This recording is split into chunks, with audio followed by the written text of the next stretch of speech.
Great. Jump right in to part two, which is how to actualize a lot of the things that we had been talking about.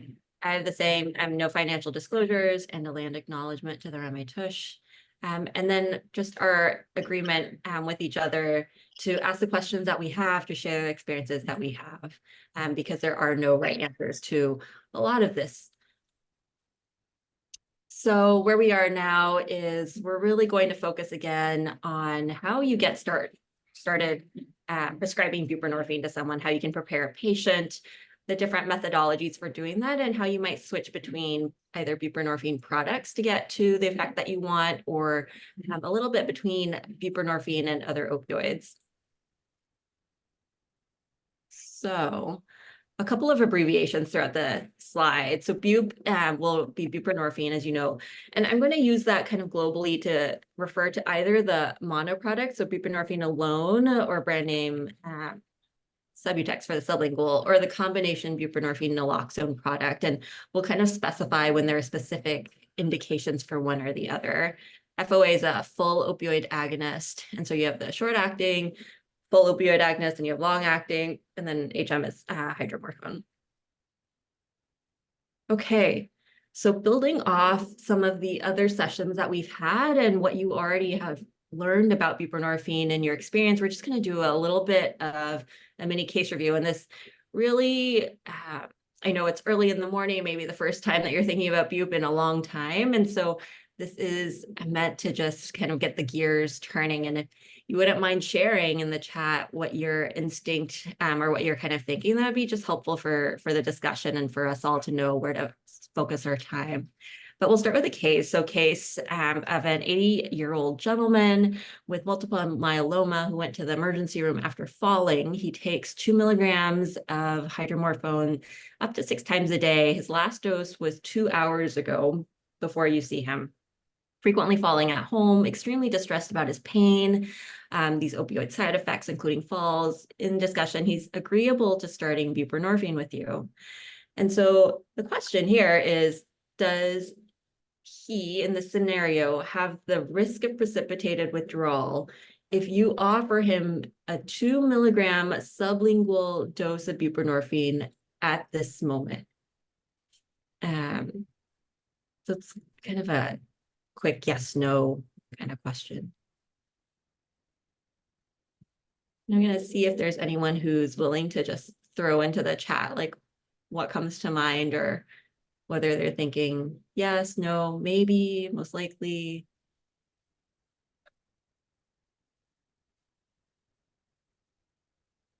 Great. Okay. So,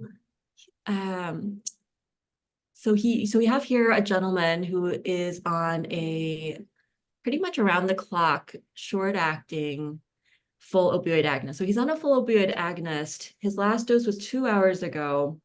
If you gave him some buprenorphine at this moment at 2 milligrams, and as Grant said, that is kind of a solid dose of buprenorphine, 2 milligrams sublingual, he would have the risk of precipitating withdrawal because he likely still has hydromorphone in his system on his mu opioid receptors.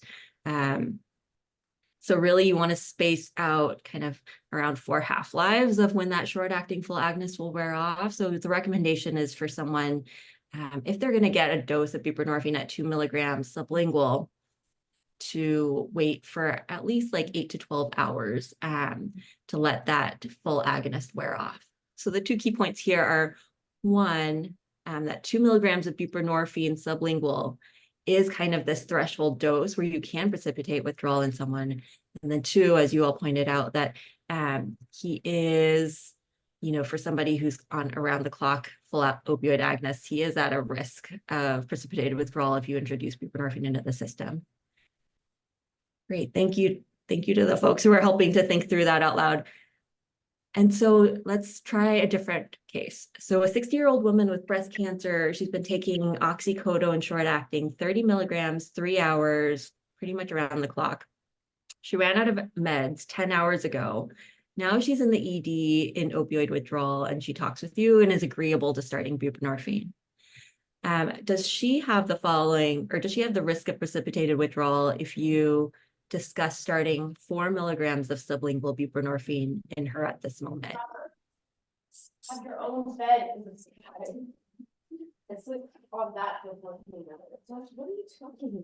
I tried to ask her a question. Great, thanks, Carter. So she does not, or she has a very much lower risk of precipitating withdrawal because she already is in opioid withdrawal, and her last dose was, like 10 hours ago of the short acting.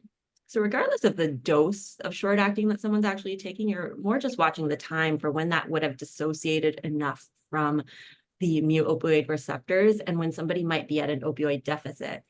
So seeing as she's in opioid withdrawal, she's at some opioid deficit from her normal baseline. And at this point, if you introduce buprenorphine, you're introducing some opioid effect that would essentially kind of rescue her from that opioid deficit and make her feel better. And you would be adding opioid effect into her system rather than suddenly shifting it downward. So she does not really have a risk of precipitated withdrawal at this time. Okay, so how about a 50-year-old woman with a carcinoid tumor who's on buprenorphine at 4 milligrams 2 times a day sublingual for pain? She presents to the ED with a pathologic arm fracture. Her last dose of buprenorphine was 2 milligrams or 2 hours ago. And in discussion with you to treat her pain, you want to offer her hydromorphone 2 to 4 milligrams orally. If you gave her hydromorphone at this time, does she have the risk of precipitating withdrawal with that regimen? No.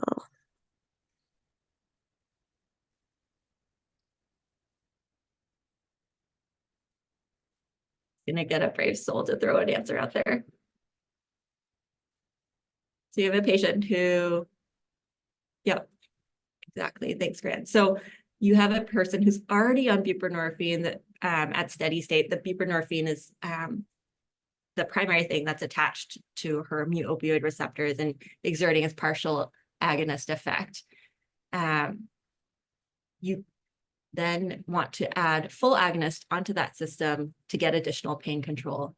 And so you would not be putting her at risk for opioid withdrawal because she already has this partial agonist effect from Bupe, and you would just be adding kind of more full agonist effect on top of that. So the key takeaways are that if you give buprenorphine to a patient or a system that's on full opioid agonist with some chronicity to where they have some tolerance to opioids, then you can precipitate withdrawal. If you give buprenorphine to a patient who has an opioid deficit, either because it's been a while since they've taken their full agonist opioid, or if they're opioid naive, so not really at a deficit, but just have 0 opioids in their system, then you will not precipitate withdrawal. On the other hand, if in the timing you give the short acting full opioid agonist or a long acting full opioid agonist to a patient who already has buprenorphine in their system, then you should not precipitate withdrawal. So if the Bupe is there first and you add full agonist, no withdrawal. If it's a full agonist there and you add Bupe, then that's where the risk of precipitated withdrawal comes in. So just as a very quick review for folks who may have missed some of what we had said before, this is because buprenorphine has a very strong affinity for the mu opioid receptor and a slow dissociation. And so you see it's this blue line, and that's where it'll exert its opioid effect. So if you have somebody who's at the full agonist at the green line and you add buprenorphine, because Bupe has such a strong affinity, it's going to displace the effect of the green one of the full agonist, like Dilaudid, like heroin, like fentanyl. And then that sudden shift down from the green to the blue, that sudden shift down in certain parts of the brain is going to feel like withdrawal. And other key points about buprenorphine. So reminder that no dose adjustments are needed in renal failure or in patients on dialysis, that it comes in a lot of different formulations, that it might help improve mood stability with some of its other opioid receptor actions, that for patients with liver disease, you can use it if they're not in decompensated liver failure and if their child's PU is class A or B. And in these cases, you would use the buprenorphine monoproduct or the buprenorphine alone without the naloxone to reduce the risk of naloxone activity. Okay. So now we're going to move on to some of the newer information that we're going to talk about. So we're going to revisit this gentleman with the 80-year-old gentleman with multiple myeloma who went to the ED after a fall. He's on hydromorphone kind of around the clock, and he last took his dose 2 hours ago. He's agreeable to starting buprenorphine. What formulation could you offer him to start buprenorphine?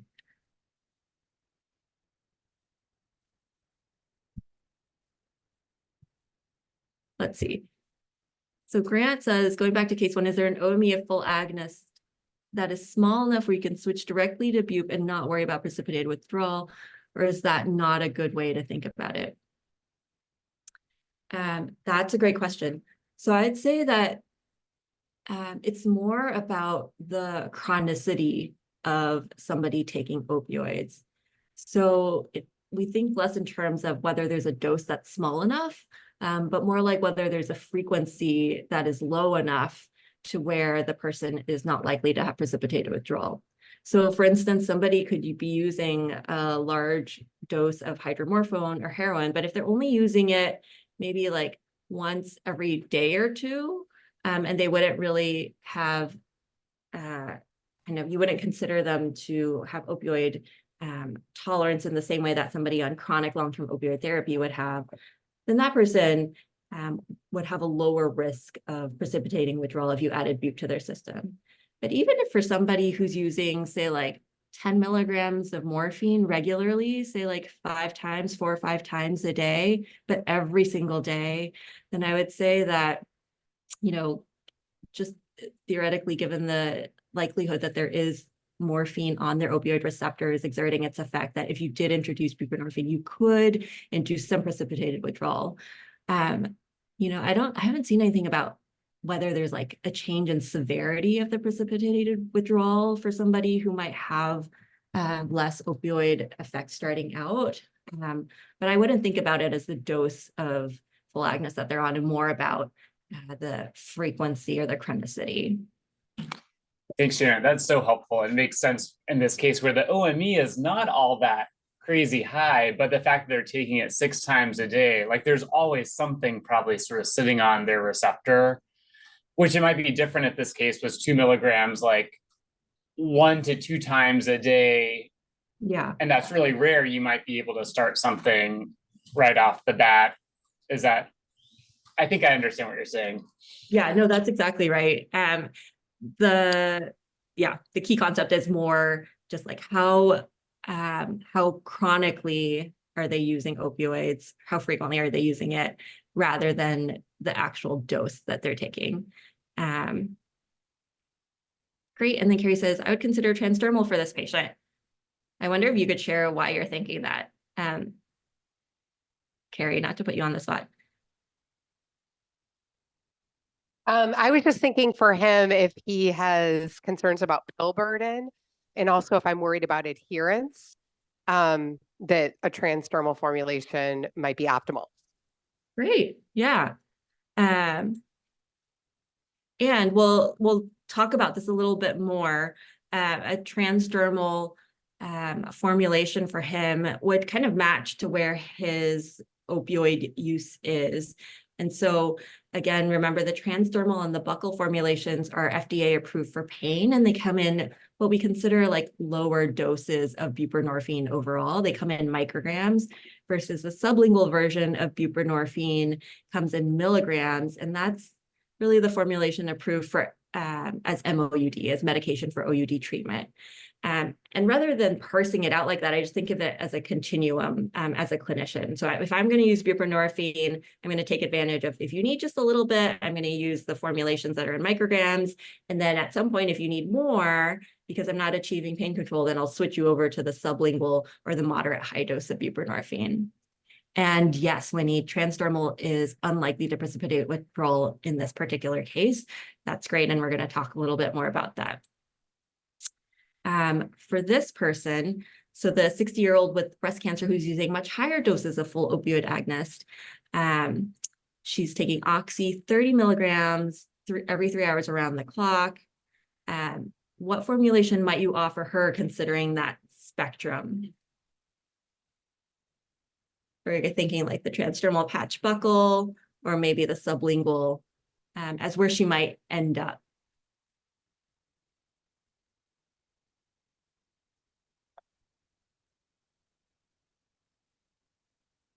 And maybe a little unfair because we haven't talked specifically, thanks, Carrie, about what those kind of rough estimates are when we consider low versus moderate. But yes, everyone who's saying sublingual, your instinct is right. And a lot of this is going to be kind of just how something feels because there isn't hard evidence for this. So given that she's on high dose opioids, sublingual is where I think she'll end up.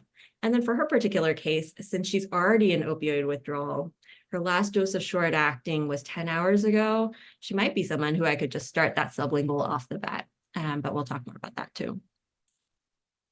So to kind of put the different formulations together, and we're really going to focus on the patch, the buckle, and the sublingual. And I understand that the patch and the sublingual are available on the inpatient formulary as well.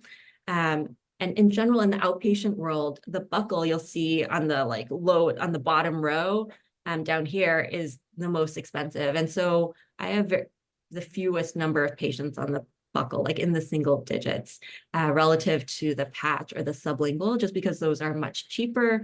They're much easier to get for patients. And the reality is that if those were the only two things you had, that's all you need, because you have one that's really low buprenorphine strength, and then you have one that is moderate to high strength. And so you have the whole spectrum available to you. I put the buckle here just to fill it out, and because some people, or to flesh out this chart, and also it might be accessible for some people. So again, as a reminder, the lower dose ones, the patch and the buckle, are FDA indicated for pain. The sublingual is FDA indicated for OUD. You don't need an X waiver to prescribe that, as you all know, and it has off-label uses for pain. Oh, I have these like automatic hand things now. Weird. Okay, so the recommended max OME where you would consider a product, according to the Butrans pharmaceutical, is 80 OME. So their recommendation is that if you have a patient who's already on greater than 80 OME, that Butrans is not the right product for them, that you won't achieve high enough analgesia with this low dose buprenorphine to get effect. And then with the buckle formulation, the recommendation from the pharmaceutical company is that if you have someone on higher than 160 OME, that you consider a different product.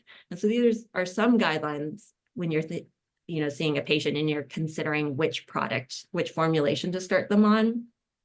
If they're kind of naive to somewhere around 60 to 80 OME, a buprenorphine patch should, if they fall into the normal part of the bell curve for most people, it should cover their pain opioid requirements.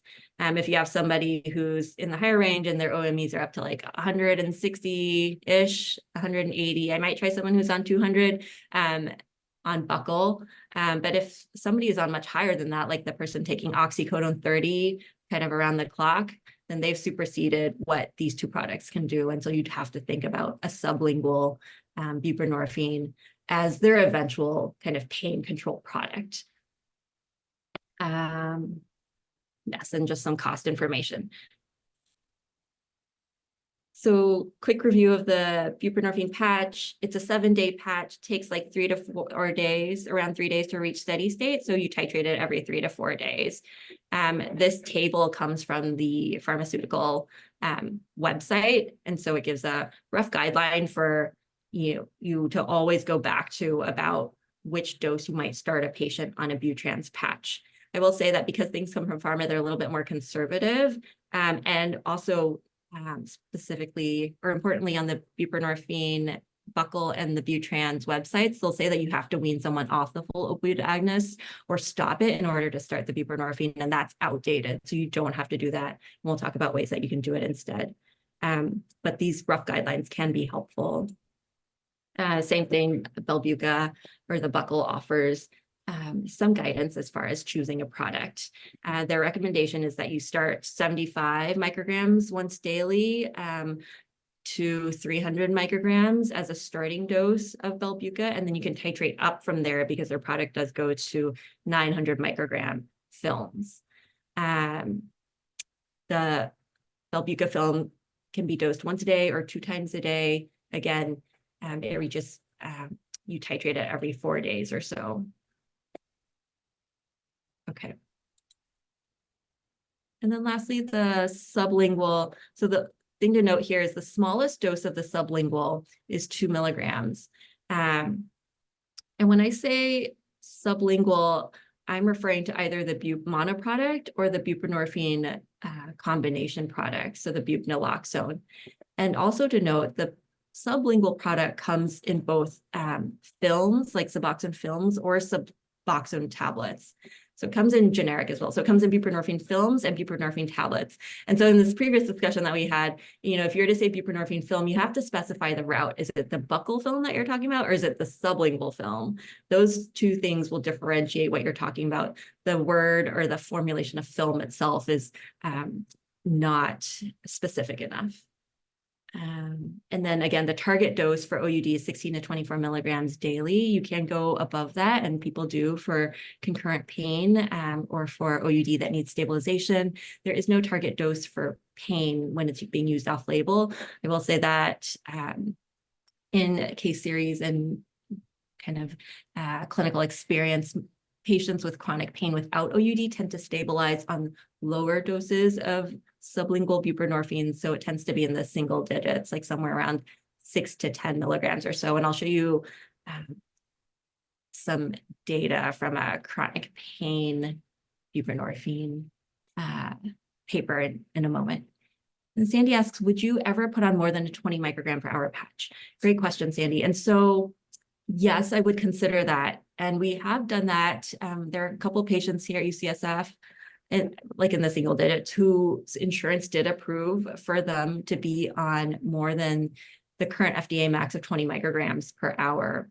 And the reason for that are like patients who just couldn't tolerate any other opioids, or patients who can't tolerate any other formulations. So for instance, there are no oral routes or any other routes for them to take meds. It's only transdermal, and they couldn't tolerate full agonists like a fentanyl patch. So for that patient, when they had pain beyond the 20 microgram per hour and we had to get them, out of the hospital, the way that they stabilized was with the addition of a second patch. So they actually had 2 patches on, like 2 20s on, and stabilized that dose. You may be alluding to kind of the FDA warning for that's on the Butrans, product to watch the QTC. And that's because buprenorphine can prolong the QTC. The studies that have looked at that in comparison to methadone note that, there may be an increase in the absolute QTC, as in the number for QT prolongation, but it hasn't ever translated into a clinical event like Torsades. Whereas if you look at methadone, you do get an increase in QTC, and you do get people having consequences of that, like Torsades. And so the other reassuring piece for people who use Butrans is that, in Europe, the formulations go to much higher doses. So you can get up to like an 80 microgram per hour patch in Europe. We just don't have that formulation here. QTC is not something that I actually am clinically worried about for patients on buprenorphine, unless they might already have a prolonged QT to start with, or if they're on a bunch of QT prolonging meds. I'll check an EKG just to see.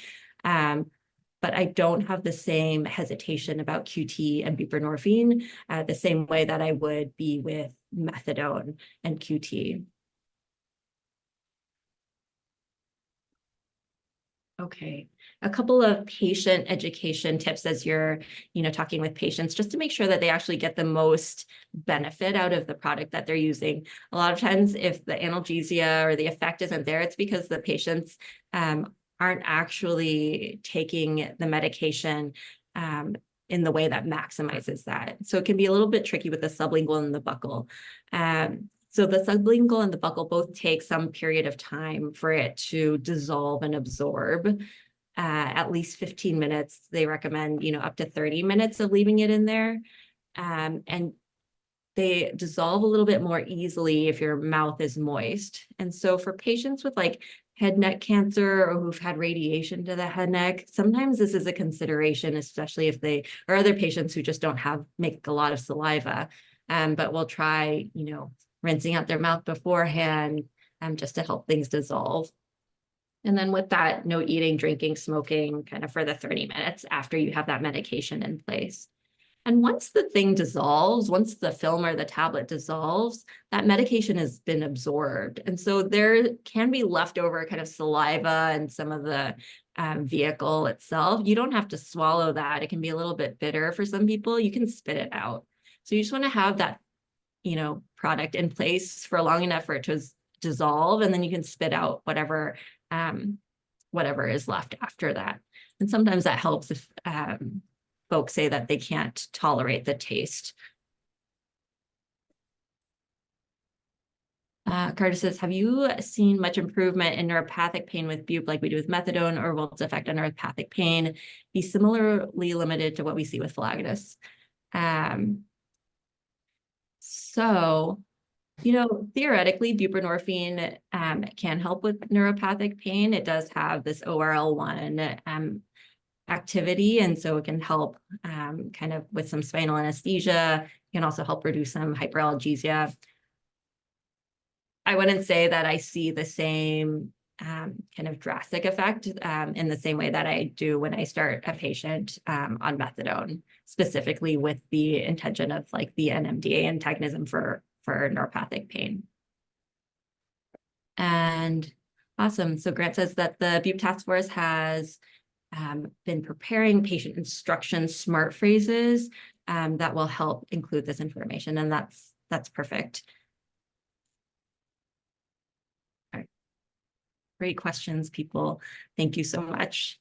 All right, so case 4, we have a 75-year-old gentleman with metastatic colon cancer who's had a trial of tramadol in the past for abdominal pain, has then had like a series of small bowel obstructions and ileus in the past, now has worsening abdominal pain. So currently is opioid naive, not taking any opioids. He agrees to trial of buprenorphine. And what product might you start for him? What dose might you start for him? So you have a person with pain, no history of OUD, opioid naive for all purposes. Which of the products might you start? Great. I agree, Audrey. So transdermal Bupe 5 micrograms. So that's the starting dose for an opioid naive patient. I have pretty low concern in putting a 5 microgram patch on someone. Absolutely, Carrie. So transdermal at the lowest dose, so 5 micrograms. And,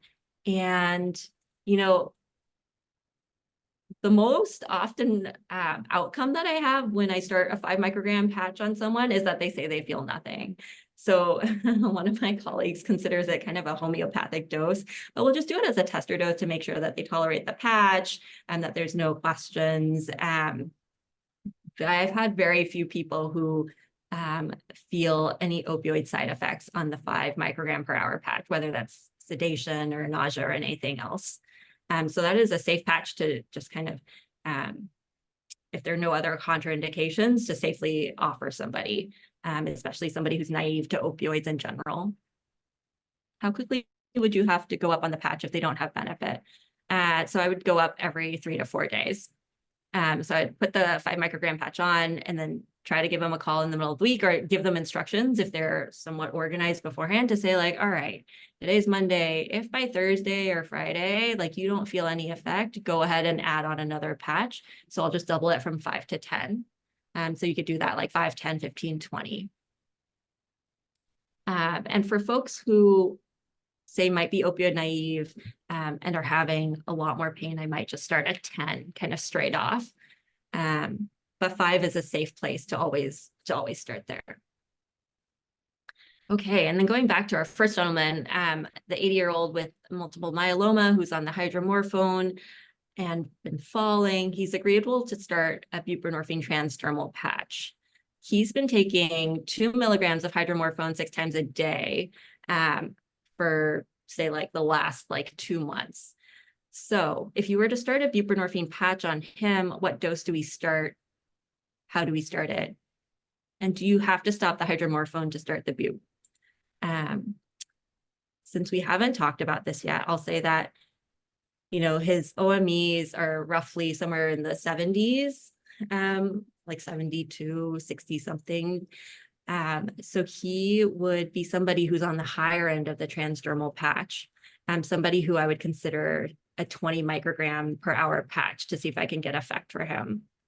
And this question was alluded to in the beginning is can you put the patch on somebody without precipitating withdrawal? And the answer is actually yes, that you can. And the 20 microgram per hour patch, because of the inherent mechanism of the patch itself and because of the dose at 20 micrograms being pretty low, a 20 microgram patch on somebody who's on chronic full opioid agonist has not been shown in many, many case series and clinical reports to cause precipitated withdrawal. And it's actually one of the mechanisms or one of the regimens that we use to initiate buprenorphine for somebody who's on a full opioid agonist and who, for whatever reason, is inappropriate to have them come off the full opioid agonist. So basically what I'm saying is if you have a patient who's on opioids for pain and we don't want to take them off the opioids because then they'll have kind of excruciating cancer pain and it would be cruel, and we want to switch them to buprenorphine, the Butrans 20 microgram per hour patch is the way to do it. And so it is one of the ways that you can start this low dose buprenorphine initiation process, or it's also known as the Bernese method or microdosing. Those are all referring to the same thing. The theory behind it is that if you give small enough doses with enough time in between doses, and then gradually increase the dose of bupe over time while maintaining that full opioid agonist, then you can slowly do this. I call it a staggered cross titration. You can slowly introduce buprenorphine into the system and have it fill, the opioid receptors that are, say, naturally being opened up due to the full agonist dissociating or even taking over some of the mu opioid receptors, but not at a critical mass to where the brain feels this big shift, like from that, green line to the blue line. Just at small doses, kind of like if you were to make custard and you were to temper your egg by adding little bits of the hot liquid to it so that the egg doesn't scramble, until you reach this point where there's enough buprenorphine in the system exerting its opioid effect that you can then take off the full agonist or taper it down and shift over smoothly from the full agonist to the buprenorphine without having the person come off the full agonist and enter withdrawal and without the risk of precipitating withdrawal. So low dose bupe initiation is very well described. It's been growing in popularity in the addiction medicine world for the last decade. And now there are a whole host of protocols that are published about it. And it has become the standard of care for how we actually transition folks onto buprenorphine who are either on methadone for OUD or who otherwise need to stay on full opioid agonist.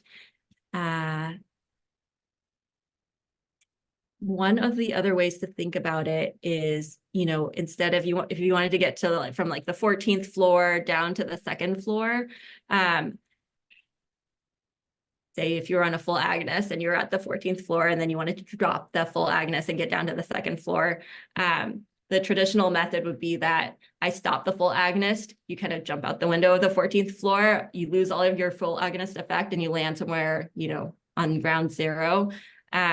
Versus buprenorphine with this low dose initiation method or this cross titration method would be like you slowly taking down the stairs. So the Bupe would slowly bring you down from the full agonist effect until you reach the floor that you want to, then you could take off the full agonist. You're not feeling, you know, this big shift, this precipitated withdrawal or this discomfort. And then it frees up the buprenorphine initiation from full agonist dosing and timing. So you don't have to think about like, oh, have 4 half-lives passed already from when they took their last full agonist? Like, what's the risk of precipitating withdrawal? None of that matters. It's like you continue the full agonist. You continue it at steady state until you get the Bupe up to a place where it's exerting enough opioid effect that you can then take off the full agonist. And now Bupe is keeping you out of withdrawal, and it's treating your pain or cravings or other things. And so the key piece of this is, you know, what dose of Bupe is small enough to where you can introduce it into the system without precipitating withdrawal. And they found that the initial doses of 0.5 milligrams sublingual per day of buprenorphine are able to do this. So doses of buprenorphine, 0.5 milligrams sublingual, so that's 1/4 of the lowest dose that's available, the 2 milligram film or tablet, is the dose that you're able to give to somebody, regardless of how much full agonist they're on, without precipitating withdrawal.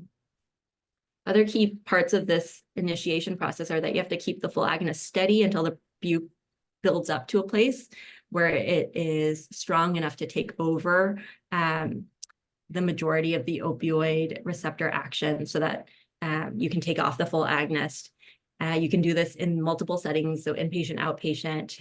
There are more rapid protocols that are out there, and protocols have been published for all sorts of formulations. Could you also do this for the case patient while the patch is getting to steady state and just gradually reduce the short-acting full agonist? Yeah, so the patch is one of the ways to do this because the patch inherently is going to be slowly building up over time, right? It takes 3 to 4 days for the patch to reach steady state, and that's because it is essentially slowly doing this microdosing or this low dose initiation over time. And that is one of the easier ways to do this low dose initiation. I don't know if I answered your question, Winnie. Sandy, how do you know when the Bupe is at threshold? Great, so we'll talk about that too. What I'm highlighting here are some of the different formulations for which there are protocols for low dose initiation. I highlighted the Butrans one because that's the one that we're going to focus on, and that's the one that I recommend to all of my colleagues, and that's actually the one that we use, say at the SF General when we have a patient come in who's on full agonist for, say, like cellulitis or for some fracture that they have, and they've been using, you know, other non-prescribed medications before the hospital, but now they're on like Oxy 20 Q3 hours around the clock, and they want to switch to buprenorphine. What we'll do is we'll put a patch on them at the general and let it sit. And so I do this outpatient as well. The red box highlights what I think is the most important part of this puzzle, which is like, what is the lowest dose of Bupe that you can get away with putting in someone's system to introduce it without precipitating withdrawal. So again, the Butrans at the highest dose at the 20, they found that is tolerated really smoothly. And then from that, they actually calculated, you know, some of these other doses. So the sublingual, we know that 0.5 or 1/4 of the 2 milligram film also does not precipitate withdrawal. And then through some pharmacist calculations at Yale, they came up with 225 micrograms for Belbuca. I think it's like a 175 plus a 75 to get there, or 50.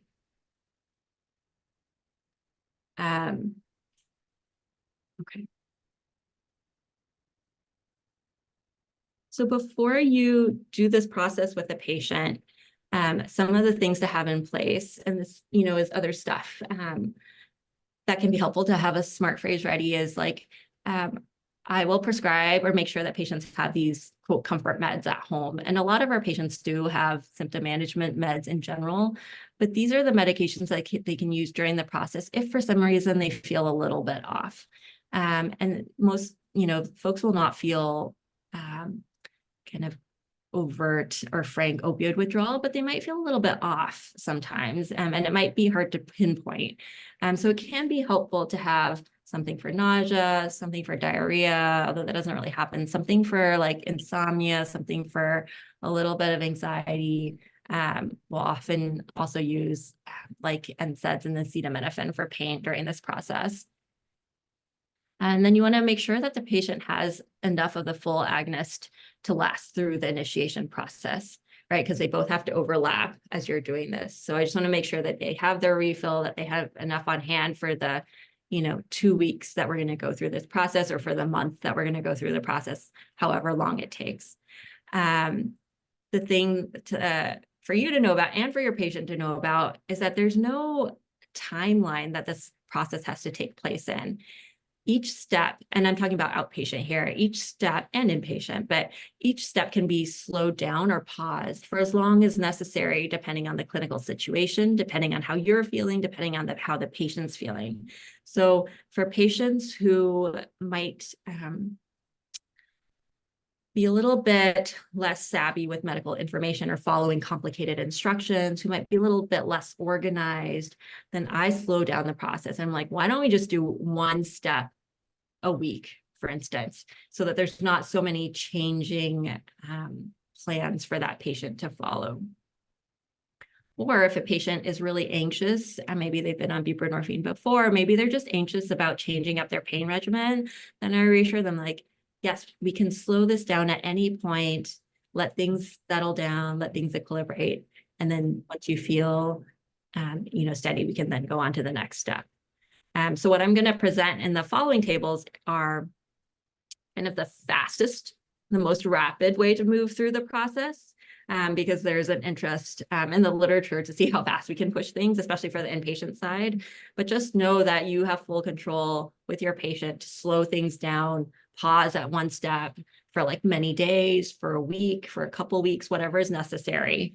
And then during this process, it works best if there is some clinical contact with the patient in between the step changes. So ideally, even a MyChart message or a phone call every 1 to 2 days, as if you're changing steps, just to check in with how they're doing, see how they're feeling, see whether you should pause that step that they're on and have them continue that same dosing for longer. And then I'll often give my patients something of a chart that looks like this. Like, we're going to decide to start on January 1st. That's going to be day 1. You're going to use a Butrans 20 microgram patch. You're going to continue the oxycodone 20 milligrams every 3 hours as needed, and the oxycodone long acting, 10 milligrams 2 times a day. And I'll just list that out. I'll just list that out for someone. So this is a little bit more in depth into what a regimen might actually look like. And so in column, 2, column 1's a day, column 2 is looking up and down one regimen using the transdermal patch, and column 3 is a different regimen using the sublingual film. And then column 4 is what you do with the full opioid agonist. So I'm going to say the preference, especially in palliative care, is to use the transdermal method. And that is what I do for almost all of my patients, and what most of my colleagues and I talk about when they ask about low dose initiation. And that's because the patch is through the intrinsic, formulation of the patch, it just creates this really smooth transition, and you don't have to cut up any films or tablets. You just put the patch on and know that the doses are automatically being microdosed, which is why it takes so many days for it to get to steady state in the first place. Great, the task force is on it to get patient and clinician materials ready.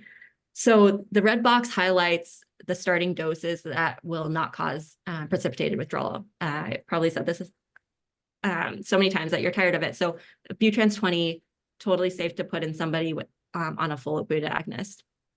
If you're worried about it at all, like if you're hesitant, because it's the first time doing it, like, you don't have to do a 20, you could do a 10. Go ahead and do a 10 and then let it sit for a week and then bring it up to a 20. There's no need to like jump into it. This is kind of the fastest way that you would do it. I wouldn't do a 5 though in someone who's already kind of consistently on a full opioid agonist. So I'd say 20, but if you're hesitant at all, like go ahead and try a 10 and then get them to a 20. So going that column with the transdermal patch here, you start at 20, day 2, you let it sit because it hasn't reached steady state yet. And I'll tell you that I'll share that like what we actually do at the General for people on much higher doses of full opioid agonist. And what I've started to try to do with some of my outpatients in palliative care is I'll put on a second transdermal patch. So like day 1, I'll put on 1 patch, let it sit for 7 days. Day 2, I'll put on a second 20 microgram per hour patch, let that sit for, 7 days. Day 3, do nothing, just let the 2 patches sit. And then at that point, day 4, I know they would have reached their steady state and the person theoretically has somewhere around like close to 1 milligram of sublingual bupe in their system. So then from, the patch, you just start kind of going up on the sublingual doses at whatever intervals make sense for your patient. So you could then go from the 20 micrograms per hour to 1 milligram sublingual just once a day. And then you could go to 1 milligram 2 times a day, 2 milligrams 2 times a day, 3 milligrams 2 times a day, 4 milligrams 2 times a day. The 1 milligram doses do require that your patient cuts a 2 milligram film or tablet in half to get that 1 milligram dose.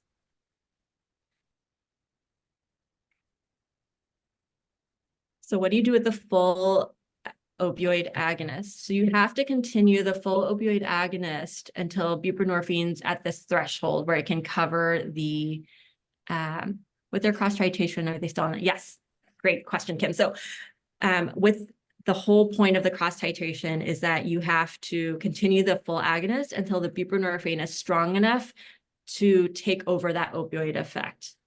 So when is it strong enough to do that?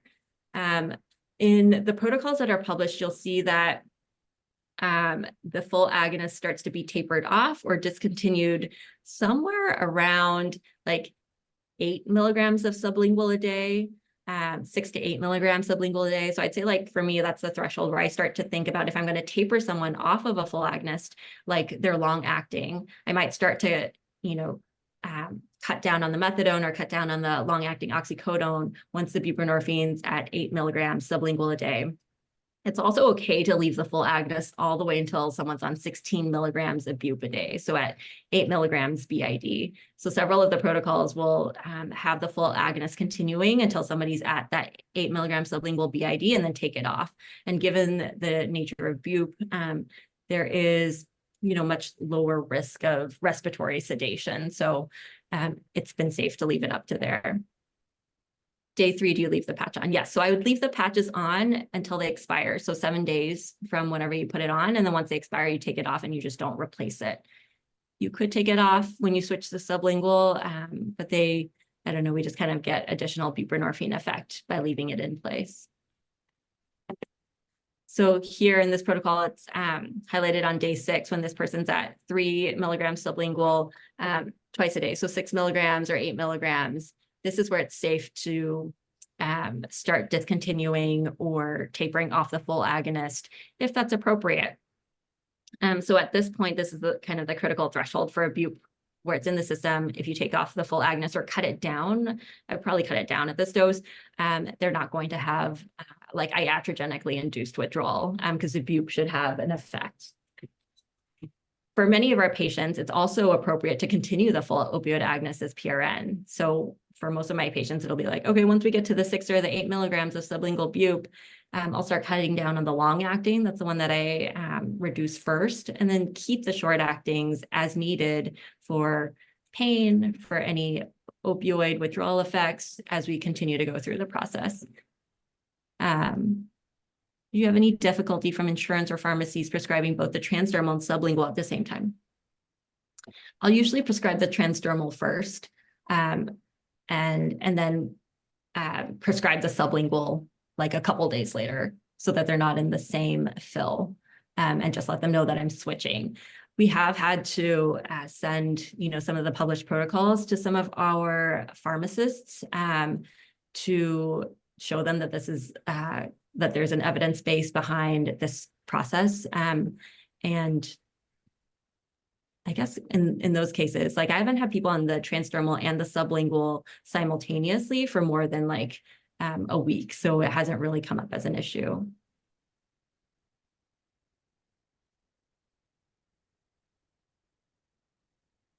Okay. And then this protocol kind of just drops off after this. But you can continue to titrate up the buprenorphine after you get here. You could keep it the same. The goal of the buprenorphine dose, or when you stop the titration, depends on what the indication is for. So if you have a patient with OUD, or who has concurrent OUD, or who has some misuse, or has some other substance use, the goal buprenorphine dose that I try to aim for is somewhere between 16 to 24. If somebody has OUD, the evidence shows that 24 milligrams sublingual a day is much better at managing opioid use disorder than the lower dose of 16. So I aim for that. If there's a patient with pain without OUD, then there is no kind of goal effective dose for the buprenorphine. The goal dose is one that would come up as you have visits with the patient where their pain feels stabilized. And so that's where, again, for patients with chronic pain or with pain without OUD, you might get to that effect much lower doses. You'll probably get to that effect at much lower doses than somebody with OUD. So for instance, for my patients with chronic pain, I have someone who's on Bupe sublingual 2 milligrams 3 times a day, and I have someone who's on 4 milligrams 3 times a day. So there's somewhere in that like 6 to 8, 10 to 15 range of sublingual Bupe, depending on how much they started with in the beginning and what their pain's like. And because you don't know exactly what dose you're aiming for, it's another reminder that you can go as slowly in this protocol as you want to. So you might have somebody stay on the same dose for a week just to see how things go with pain. Alicia says, have you encountered barriers with primary inpatient teams writing the Bupe script on discharge? Do you mean in the sense that they don't do that? There are some primary teams where the attending is not comfortable writing buprenorphine or thinks that they still need an X waiver or something else. So in those cases, like I have written the prescription for them, but anybody should be able, any clinician with a DA license should be able to write the prescription. Sometimes I'll have to tell them exactly what I wanted to say. If you're using purely for pain and pain is well controlled on the full opioid agonist, but you want to switch to Bupe for longer term use, how do you determine what the effective Bupe dose is? So I'll try to get folks to this level where they're on like 4 milligrams sublingual of Bupe daily, 4 to 6, and then just go much more slowly with the titration. I'll take off the long acting and then that's where I check in maybe every week or 2 weeks and say like, how's it going, and see how their PRN use is.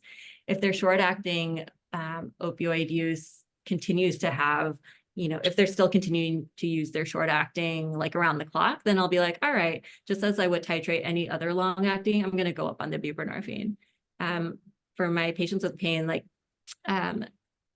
many of them will have reduced their use of the short acting. And so in those cases, then I'll take that as a sign that maybe we've gotten closer to the effective dose for them.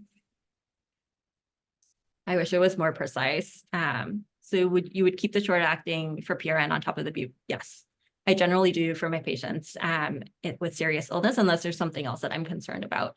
For example, if they're selling or sharing their meds, then in that case, I wouldn't. But generally, I like for them to have some short acting full agonists on hand at home as PRN for breakthrough, the same way that they would with any other long acting medication. Okay. You typically keep the PRN dose the same. Yes, great. So I do generally keep it the same, even though if they were to tell me like, oh, my oxy's not working as well as it used to, I might be expecting that, or I wouldn't be surprised, but I don't necessarily change it up front. And this is especially the case for someone like a cancer survivor, or someone who has chronic pain, where I'm trying to overall slowly wean down their full agonist. So I know we only have a couple of minutes. I'm just going to leave this up here at the end. At what point do you stop the transdermal patch? It expires after 7 days, or the normal course is 7 days. So after the 7 days, I'm like, okay, you've gotten your money's worth out of the patch. Go ahead, take it off. Don't replace it. And so I may not prescribe like a full month's worth of patches up front. For one patient, I did have 4 patches prescribed for them because I wanted to make sure that their transition was as smooth as possible and as quick as possible. So I just had them put on, 1 patch on day 1, and then actually 2 patches on day 1 and 2 patches on day 2, and let that sit for a couple of days to make sure that when we started the sublingual bupe, that they had enough buprenorphine in their system that they would tolerate the 1 milligram sublingual. But normally I would only prescribe like the 2 patches up front, or 1 patch up front. So this is a sample of an initiation that has been modified. So day 1, patch 1, day 2, patch 2, leave them on and take them off at day 7 and 8. And just let that sit for 2 more days. Day 5 to 7, continue bupe 1 milligram, 8 to 10, you might double that. And then you could space it out to weeks, for instance. So like only going up on the bupe every subsequent week to see if they reach a steady state effect. For patients on very high OMEs, is their ceiling for bupe? In the addiction world, we don't consider there to be a ceiling. There is a FDA kind of insurance. The FDA approval is for 24 milligrams a day. And so sometimes insurance will follow that, and that will be the ceiling, is that they just won't approve for any higher. That said, I have had patients who have gotten approved for 32 milligrams a day, so 8 milligrams sublingual 4 times a day because of concurrent pain. And certainly we've had patients at the general on 40 milligrams of sublingual bupe at some point until they stabilize, and then now they're back down to like 24. But that's because in that case, they didn't need any insurance prior auth approval. So I'm not sure if they would have gotten that otherwise. But we don't consider there to be a ceiling for bupe, although clinically, kind of realistically, can you continue to titrate it to affect the same way that you could a full agonist like methadone for pain? I'd say probably not. And so there might be a difference if someone has terminal pain, or if actively changing cancer pain, or very severe pain. Those are times when I might switch from bupe to something else, or add a full agonist on top of the bupe.